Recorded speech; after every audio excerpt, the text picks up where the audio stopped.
Welcome back to the Health Hustle Podcast. I'm Jiro Bufong, founder of Nike1, certified personal trainer, nutritionist, and life coach. And today, we're going to talk about something that I think about a lot because I see it constantly. People who want to change their health, their lifestyle, their energy levels, people who genuinely want to be better. And yet, nothing moves, nothing changes, and it is not because they're lazy. It's not because they don't care. It's because there's a gap between wanting something and actually building it into your life. And today, we're going to close that gap. A dream without a plan is just a wish. So let's get into it. Here's the honest truth. Most wellness goals fail not in the gym, not in the kitchen, not on the running track. They fail in the planning stage, or more accurately, they fail because there was no planning stage at all. Someone has a moment of motivation. Maybe they see a photo of themselves and they don't like it.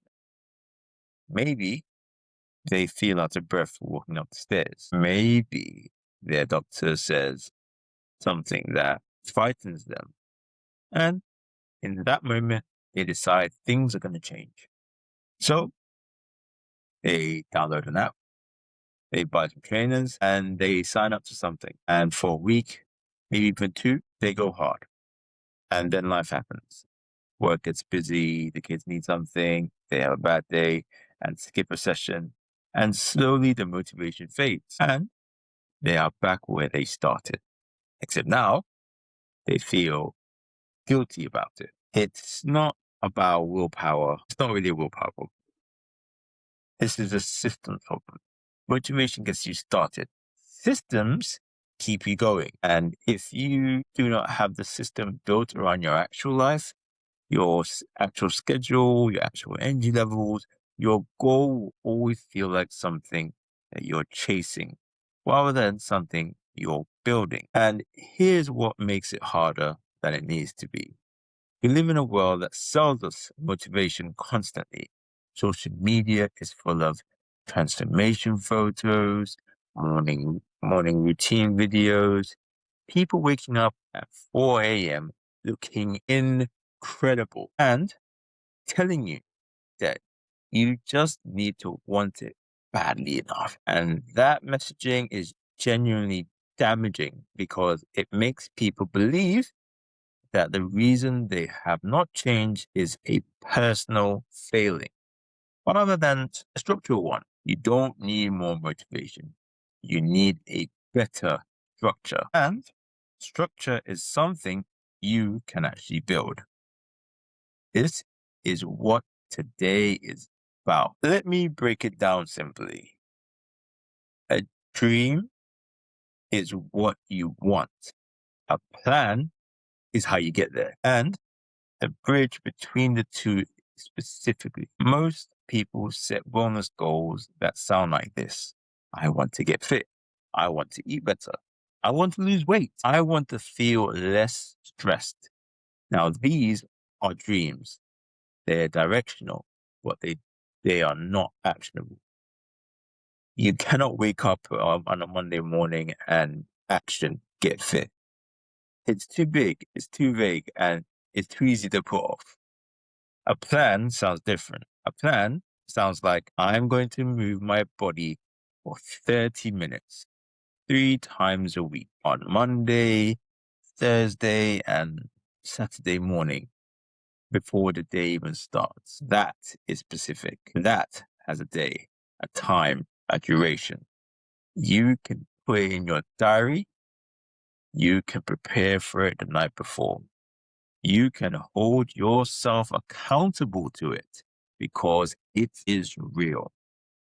Science backs this up as well. Research into behavior change constantly shows that people who attach a new habit to a specific time, place, and existing routine are significantly more likely to follow through than people who just decide they want to do something. There is actually a term for this in behavioral psychology.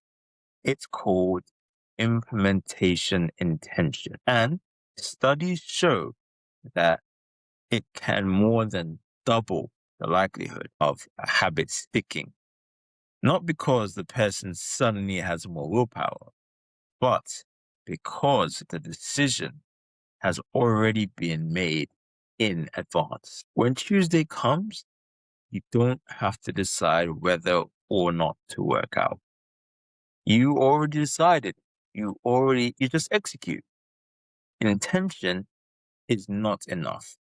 Architecture is everything. And I want to add something here because I think it gets missed. Your plan has to be yours, not the plan you saw on Instagram, not the plan a friend is doing, not the plan that somebody that worked for someone with a completely different lifestyle, job, family situation, and body. Your plan, built around your reality, because a perfect plan that does not fit your life is just a wish with more detail. At Nike we work across 6 pillars: fitness, nutrition, life coaching, therapy, physiotherapy, and rest and recovery. They do it together. And we sit down with someone to build their wellness plan.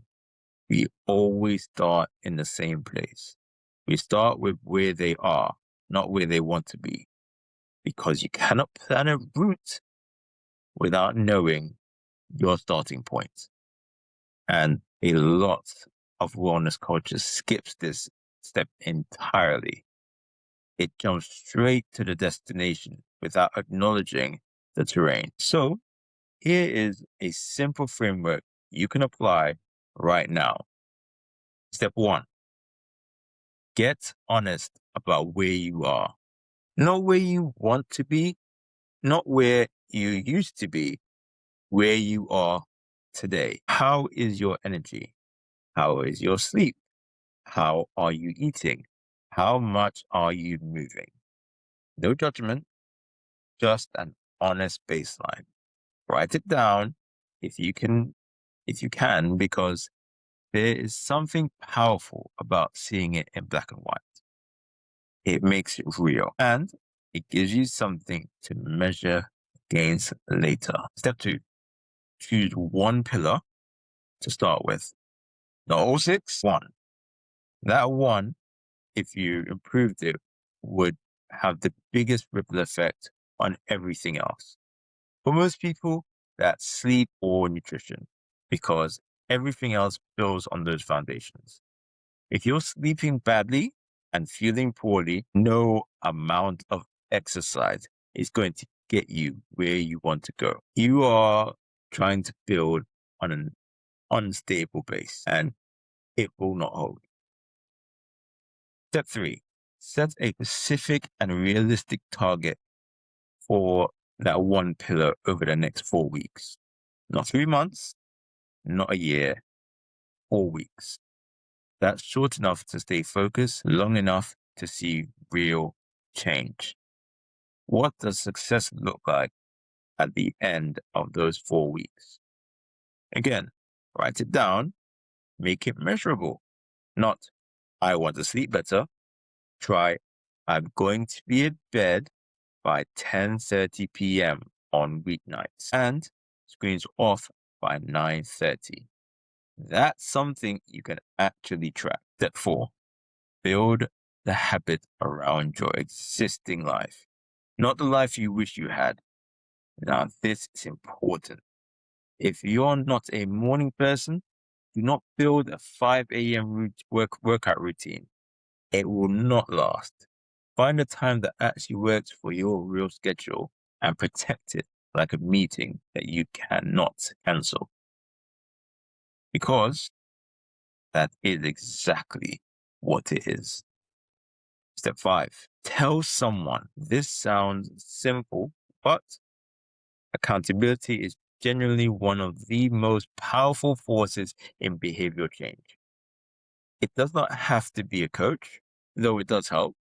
It can be a friend, a partner, a colleague, someone who knows what you're trying to do and will ask you about it.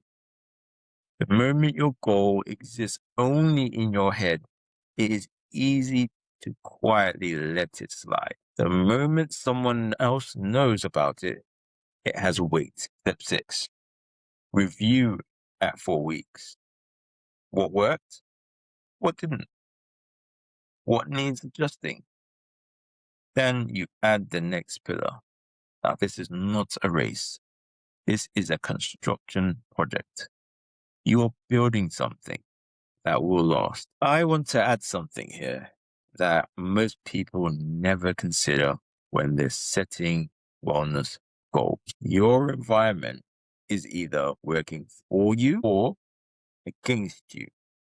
And most of the time, people do not even realize it.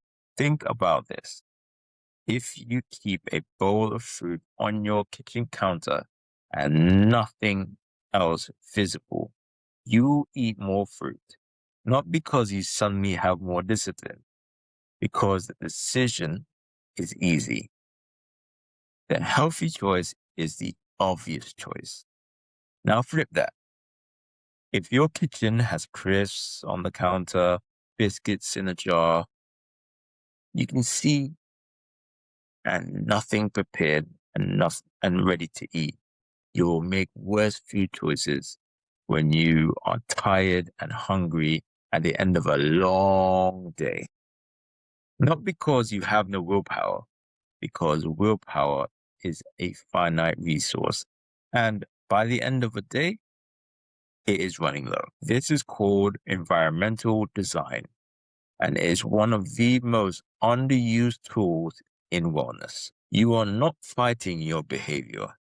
You are fighting or you're changing the conditions that produce it. The same principle applies to movement. If your trainers are by the door and your gym bag is packed the night before, you are more likely to go. If you have to find your trainers, find your kit, find your headphones, find your water bottle, you have created 4 decision points before you have even left the house. And any one of them can be the one reason or any reason you talk yourself out of it. Look at your environment. Look at your home, your desk, your car, your kitchen. What is it nudging you towards? And what small changes could you make this week that would make the healthy choice the easy choice? Because that shift, that redesign of your surroundings will do more for your consistency than any amount of motivation ever will. I want to spend a moment on this because I think it is the piece that quietly derails more people than anything else. Perfectionism is the enemy of progress in wellness. Full stop. The all or nothing mindset is incredibly common in people who are motivated and driven, and it makes sense on paper. If I'm going to go do, I'm going to do it properly. I'm going to eat clean, train hard, sleep 8 hours, meditate every morning, drink 2 liters of water. No excuses. And they have one bad day, one meal that wasn't on the plan, one missed session. And instead of acknowledging it as one moment in a much longer journey, they use it as evidence that they have failed. And they stop entirely. I call this the what the heck effect. You have one biscuit, tell yourself you have ruined the day, and then eat the whole packet. You miss one workout, decide the week is written off, and don't go back until Monday. Sound familiar? Most people recognize this in themselves when they hear it named. The reframe I want you to take away from this today is this. Missing once is an accident. Missing twice is a choice. If you miss a session or have a day that doesn't go to plan, the only thing that matters is what you do next. You get back on it. Not next week, not Monday, that very next opportunity you have. This is where the coaching piece matters so much. A good coach helps you to reframe what it means to be doing well. A good coach helps you see that the person who trains twice a week consistently for a year has built something indefinitely more valuable than the person who trained every day for 3 weeks and then stopped. Consistency at 60% beats intensity at 100% every single time over the long run. Remember that. Here is what I want you to do after this episode. Sit down, even just for 10 minutes, and do this. Write down one wellness goal. Make it specific. Attach it to a time and a day. Identify one pillar you're going to start with. Look at your environment and find one thing you can change this week to make the healthy choice easier. Tell someone what you're doing and give yourself 4 weeks. That's it. Do not overthink it. Do not wait until the new year or new month or Monday. The best time to start building is now. The second best time is also now. There is no version of this where waiting serves you. If you want support with this, if you want someone to help you build a plan that actually fits your life and your goals, head over to NikeOne.co. We work with people one-on-one, wellness around who you are, not who we think you should be. I'm Jay Roy. Thanks for listening to the Health Hustle Podcast. Share this with someone who has been thinking about making a change, but has not started yet. They need to hear this, and I will see you on the next one.